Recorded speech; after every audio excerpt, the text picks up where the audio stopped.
आप सब लोग कैसे हैं? तो आज मैं फिर से आपके सामने कुछ इम्पोर्टेंस कंपनी के अपडेट शेयर करने वाला हूँ। तो इस वीडियो को पूरा लास्ट तक जरूर देखिएगा, क्योंकि इस वीडियो के अंदर सिर्फ कंपनी का अपडेट नहीं है, कुछ ट्रेड्स भी बना हुआ है जो मैं आपके साथ शेयर करने वाला हूँ।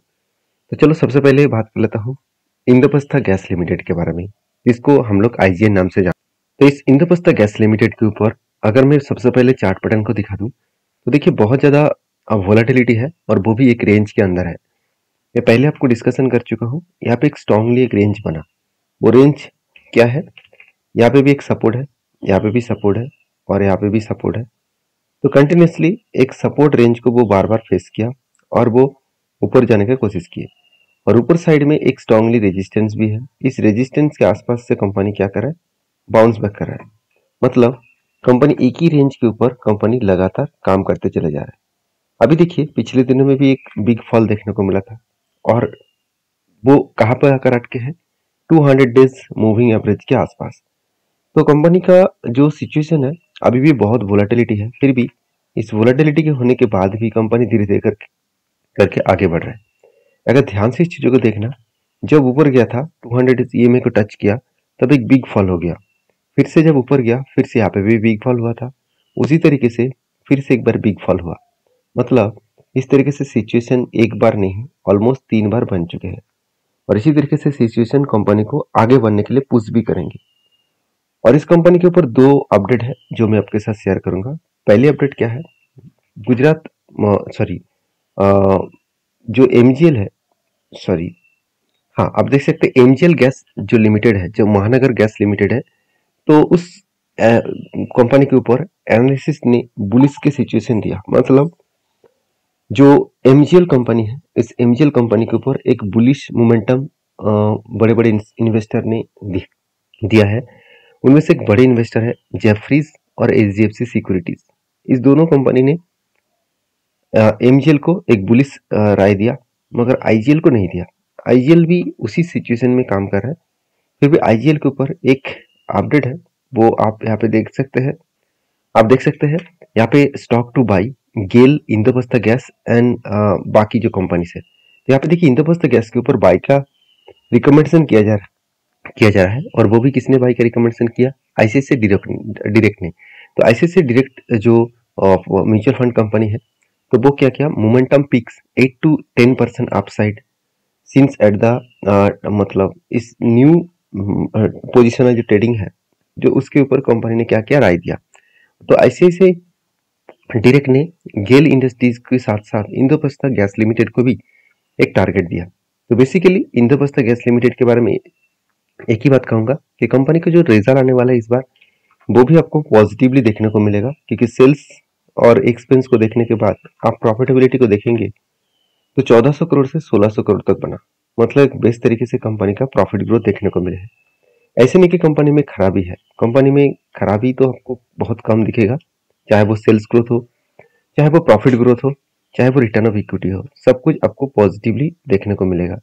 और कंपनी के परसेंटेज ऑफ रिटर्न के हिसाब से बात करूं, तो कंपनी 10 साल में 22%, 5 साल में 6% और 1 साल में और 3 साल में लॉसेस दिया। तो इसका मतलब ये नहीं कि कंपनी खराब हो गया, कंपनी का परफॉर्मेंस अच्छा है, जिसके चलते है इन्वेस्टर भी इस कंपनी के ऊपर टिके हुए हैं, चाहे वो FIs हो, चाहे वो DIs हो, चाहे वो पब्लिक हो। हर कोई इंस्टीट्यूशन इस कंपनी के ऊपर कंटिन्यू करना चाहता है।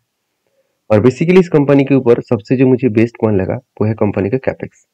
अगर कैपेक्स के बारे में बात करूं, तो कंपनी का जो 2021 में जो कैपेक्स था सिर्फ 880 करोड़, और 2022 में वो कैपेक्स बढ़ के हो चुके 1300 करोड़। उसी तरीके से कैपेक्स देखिए लगातार यहाँ पे बढ़ते चले गए। तो ऑब्वियसली जो कंपनी खुद के कैपेक्स को बढ़ाते चले जा रहे हैं, तो उसका ग्रोथ होने का चांसेस भी बढ़ जाएगा। तो बाकी आपकी क्या राय है जरूर मुझे कमेंट्स करके बताना। नेक्स्ट जो कंपनी उसका नाम है टाइटन। टाइटन आप सभी जानते हैं, इस कंपनी के माध्यम से ही आज राकेश झुंझुनवाला जी मल्टीबिगर रिटर्न कमा चुके हैं, और फिर भी आज भी उनके पास इस कंपनी की हिस्सेदारी है।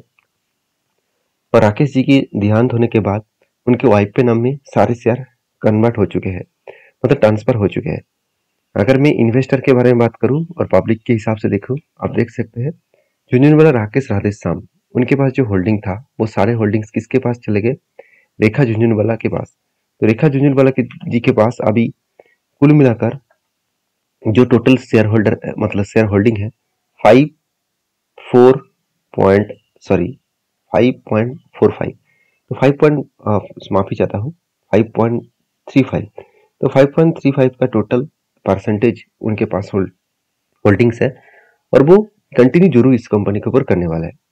क्योंकि बेसिकली देखा जाए इस कंपनी के ऊपर हर कोई इंस्टीट्यूशन इसीलिए कंटिन्यू कर रहा है क्योंकि कंपनी अच्छा खासा धमाका रिटर्न भी दे रहा है और अच्छा खासा परफॉर्मेंस भी कर रहा है। कंपनी के रिटर्न के रेशियोज के बारे में बात करूं तो एवरेजली कंपनी 30% के ऊपर रिटर्न कंटिन्यूसली देते रहते हैं और कंपनी के जो सेल्स का ग्रोथ, कंपनी का प्रॉफिट का ग्रोथ और कंपनी के रिटर्न ऑफ इक्विटी, सारे डेटा आपको बेस्ट पॉइंट ऑफ व्यू से देखने को मिलेगा। तो कंपनीज के जो ऊपर अपकमिंग जो रिजल्ट आने वाला है क्या वो पॉजिटिव होने वाला है? बिल्कुल। देखिए 40 करोड़ से डायरेक्टली करीबन मतलब 40,000 करोड़ से डायरेक्टली 49,000 करोड़ के आसपास यहाँ पे सेल्स देखने को मिला है।